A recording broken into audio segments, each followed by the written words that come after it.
क्या आप भी लंबे समय से टीचर बनने का इंतजार कर रहे हैं, गवर्नमेंट टीचर बनने का? या फिर आपने सीटेट या यूपीटेट क्वालिफाई कर भी लिया है लेकिन उसका लिमिटेड टाइम निकल जाने के बाद वापस से आपको उसको देने की ज़रूरत पड़ रही है? तो आज मैं उन सभी लोगों के लिए एक गुड न्यूज़ लेकर के आई हूँ जो भी सीटेट या यूपीटेट की तैयारी कर रहे हैं या फिर जो भी अपियरिंग यानी कि देने वाले हैं। मैं उन लोगों के बारे में गुड न्यूज़ एक बताते चलती हूँ कि जो आपका सीटेट जो कि आपका केवल 7 साल के लिए वैलिड रहता था, अब उसकी वैलिडिटी बढ़ा करके लाइफ टाइम कर दी गई है। हालांकि ये ऐसा नहीं है कि जो पहले से सीटेट एग्जाम्स दे चुके हैं ये उनके लिए होगा, उनके लिए वही पुराने रूल्स एंड रेगुलेशंस हैं। बट जो अभी अपकमिंग जो एग्जाम्स होंगे उसमें अगर कोई सीटेट का एग्जाम देता है तो उसके लिए ये बहुत ही बेनिफिशियल है। यानी कि अब उसको 7 साल के बाद कोई टेंशन लेने की जरूरत नहीं पड़ेगी कि 7 साल मेरा कुछ नहीं हुआ तो फिर वापस से मुझे एग्जाम देने की जरूरत पड़ेगी। तो उन सभी लोगों के लिए बहुत ही बड़ी गुड न्यूज़ है।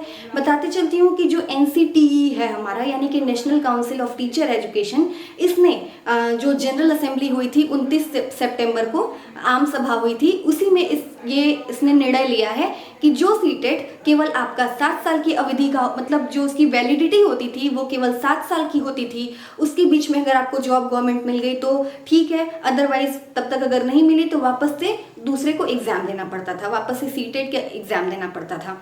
तो उन सभी लोगों के लिए ये बहुत ही अच्छी खबर है कि अगर आप अभी तैयारी कर रहे हैं या फिर आगे आप एग्ज़ाम देने वाले हैं तो आपके लिए ये बहुत ही ज़्यादा अच्छा होगा कि आपके लिए आगे कोई टेंशन नहीं होगी। अगर सपोज आप प्राइवेट सेक्टर में भी जाते हैं, एक्चुअली होता क्या ज़्यादातर दिक्कत कहाँ पे आती है प्राइवेट सेक्टर्स में, अगर प्राइवेट स्कूल्स में आप जाते हैं तो वहाँ पर तो आपकी वैलिडिटी जो सीटेट की है, सीटेट की तो मांग हर जगह हो गई है, चाहे वो गवर्नमेंट स्कूल हो उसमें भी आपको फॉर्म भरने के लिए या फिर अपीयर होने के लिए सीटेट की डिग्री जरूरी है। अगर आप प्राइवेट स्कूल्स में भी जाते हैं तो वहाँ पे भी सीटेट की जो मांग है वो भी एक तरीके से कंपलसरी हो गया है। तो 7 साल के बाद क्या होता है, 7 साल के बाद वो वैलिडिटी क्या हो जाती है, एक्सपायर हो जाती है और लोगों को वापस से वो एग्ज़ाम देना पड़ता है। और एग्ज़ाम देने के लिए भी एक लिमिटेड एज है, शायद 40 ईयर्स है सीटेट की। तो इस तरीके से उन सभी लोगों के लिए बहुत ही अच्छा होगा और ख़ास करके लेडीज़ के लिए जो कि अक्सर शादी वगैरह हो जाने के बाद उनकी जो जॉब है बीच में ही छूट जाती है, तो उनके लिए अच्छा होगा। अगर वो जॉब छूट भी जाती है तो आगे वो कंटिन्यू कर सकती हैं।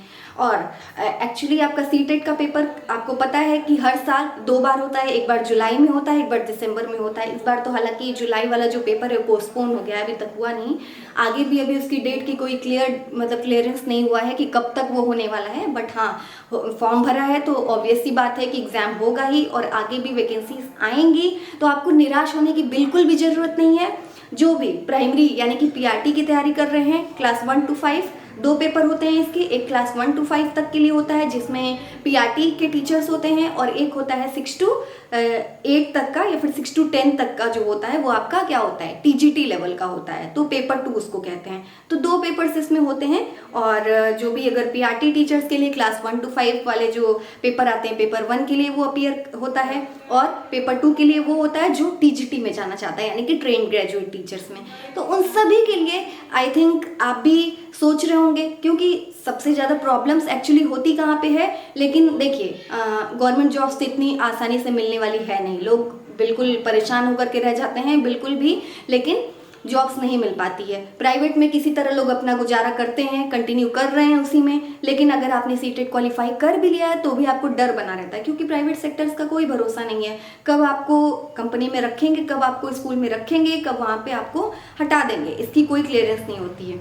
तो अब आपको इसकी टेंशन लेने की ज़रूरत नहीं होगी, क्योंकि अगर आपके पास सीटेट है तो आप कहीं भी किसी भी स्कूल में ट्राई कर सकते हैं, जो भी रेप्यूटेड स्कूल हो। प्राइवेट में भी जाते हैं तो प्राइवेट में भी कई सारे ऐसे स्कूल्स हैं जो अच्छी खासी आपको सैलरी देते हैं, तो उस तरीके से आपको कोई प्रॉब्लम्स वहाँ पे नहीं आएगी। और ये आपके लिए एक अच्छी न्यूज़ है। लेकिन ये ध्यान रखिएगा, जो भी पहले से सीटेट क्वालिफाई किए हैं ये उनके लिए नहीं होगा। कई बार आप यूट्यूब पे देख रहे होंगे कई सारी अफवाहें, सबके लिए हो गया, लेकिन ये सबके लिए नहीं है। तो ऐसा बिल्कुल मत सोचिएगा कि जो पहले से मतलब जो एग्ज़ाम दिए हैं, क्वालिफाई किए हैं, ये उनके लिए। ये अपकमिंग अब जितने आएंगे उसमें ये उन लोगों के लिए न्यूज़ है। और एक चीज़ और, ये आपके केंद्र से लेकर के पूरे हमारे स्टेट्स में भी अप्लाई होंगे, हर एक स्कूल्स में ये मतलब हर एक जगह पे ये अप्लाई होगा। यूपीटेट से संबंधित अभी कोई खास न्यूज़ नहीं आई है, लेकिन सीटेट का हो गया तो मे बी यूपीटेट के लिए भी लोग इसके लिए मांग उठा सकते हैं।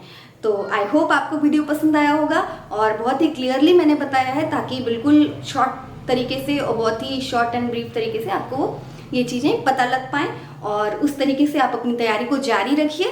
तैयारी करते रहिए बिल्कुल भी, क्योंकि कोई भरोसा नहीं है कब कौन सी वैकेंसी आया। अभी तो आर्मी स्कूल की भी वैकेंसी आई हुई थी जिसमें आपने फॉर्म फिलअप किया होगा शायद, जिसकी डेट 1 अक्टूबर से 20 अक्टूबर थी, कल ही उसका लास्ट डेट था।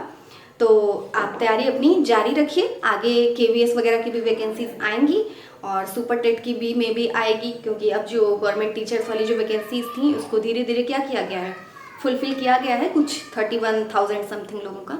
तो इस तरीके से बिल्कुल निराश होने की ज़रूरत नहीं है, अपनी तैयारी को जारी रखिए, पढ़ते रहिए और खुश रहिए। और मेरे वीडियो को लाइक जरूर करिएगा अगर आपको पसंद आया हो तो, फ्रेंड्स को भी शेयर करिए ताकि उनको इसका बेनिफिट मिल सके। चैनल को मेरे सब्सक्राइब जरूर करिए जिन्होंने अभी तक नहीं किया है। जो मेरे चैनल का नाम है वो है universal Juhi. Thank you so much.